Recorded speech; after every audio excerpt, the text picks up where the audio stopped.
Assalamualaikum students. Today our topic is Directive Principles of State Policy. You have already learned about part 3rd of the Constitution, which deals with fundamental rights. Fundamental rights, article from 12 to 35 जो ये cover करता है fundamental rights. Now today we will discuss Directive Principles of State Policy. It is for 11th class political science, isn't it? So Directive Principles of State Policy.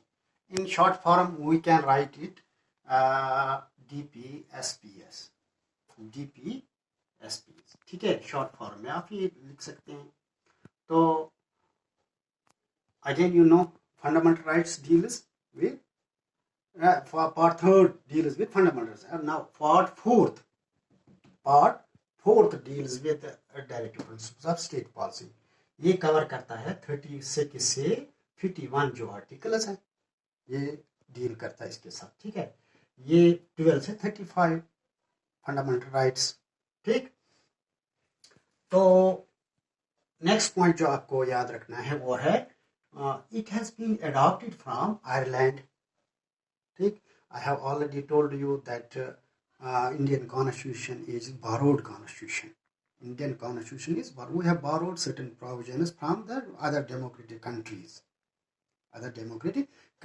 So this provision, यानी DP SPs जो Direct Principle of State हो, we have adopted it from Ireland. ठीक, ये दूसरा point हो गया.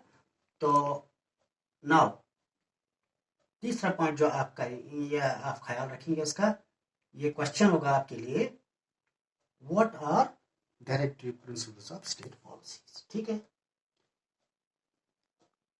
in fact they are the directives for the government. Or we can say these are the ideals. These directive principles of state policy, these are the ideals that state should keep in mind while formulating policies and enacting laws. State में क्या होता है, central government आती है, state government आती है, या कोई लोकल बॉडी वगैरह ये आती हैं.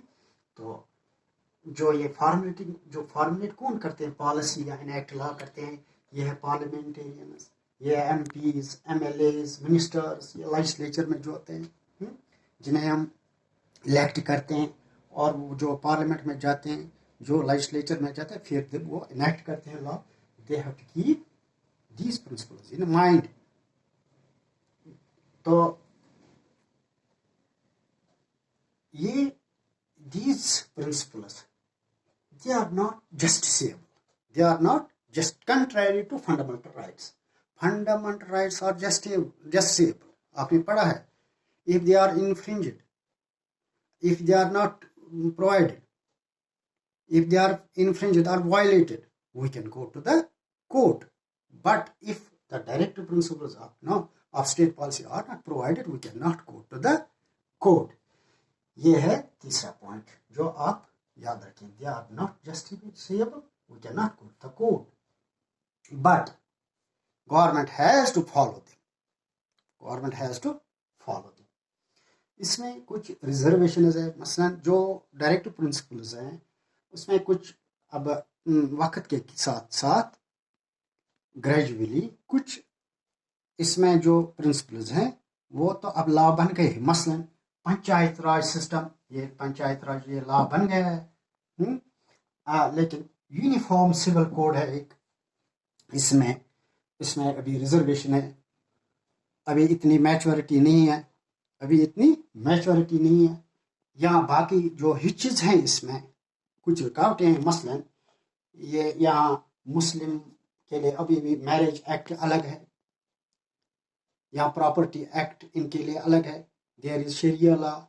अब Hindus have their own laws, acts, marriage acts, और बाकी जो लॉ है इसमें अभी यूनिफॉर्मिटी या ये यूनिफॉर्म सिविल कोड नहीं बन सकता है इसमें. तो अब जो ये चौथा पॉइंट आप ख्याल रखेंगे, याद रखेंगे, वो direct principles of state policy जो है, we can divide it into 3 categories. We can divide it into 3 categories, or we can categorize them. You see, we can categorize them in this way. That number 1, number 2, number 3. ठीक है. 1. Socio-economic principles. Socio-economic principles. इसमें 39 से 39A वगैरह ये आप article देखेंगे. इसमें क्या है? To promote socio-economic justice. To promote socio economic. ये तो जो भी गवर्नमेंट होगी उन्हें ये ख्याल रखना है कि हमें सोशल जस्टिस यहाँ करनी है, इकोनॉमिक जस्टिस के लिए काम करना है.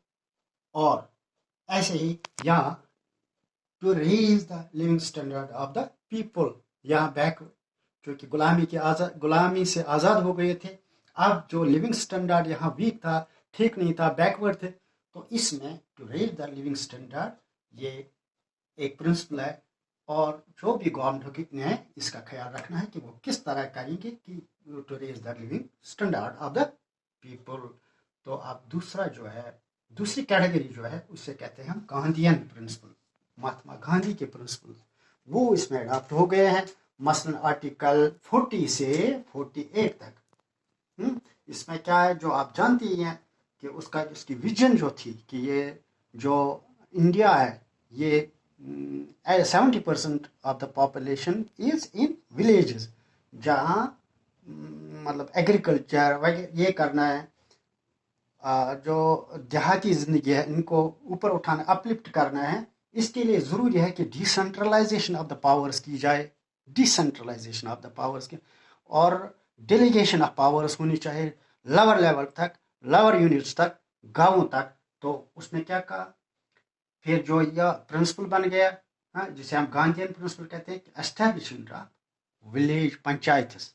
यानी आर्टिकल 40 आप देखेंगे, उसमें लिखा है कि एस्टैब्लिशमेंट ऑफ विलेज पंचायत्स. जो भी गवर्नमेंट होगी उसका काम ये होगा कि ये इसके लिए काम करेंगे कि विलेज पंचायत या ये इसका एस्टैब्लिश हो जाएगा, इसके लिए काम करेंगे.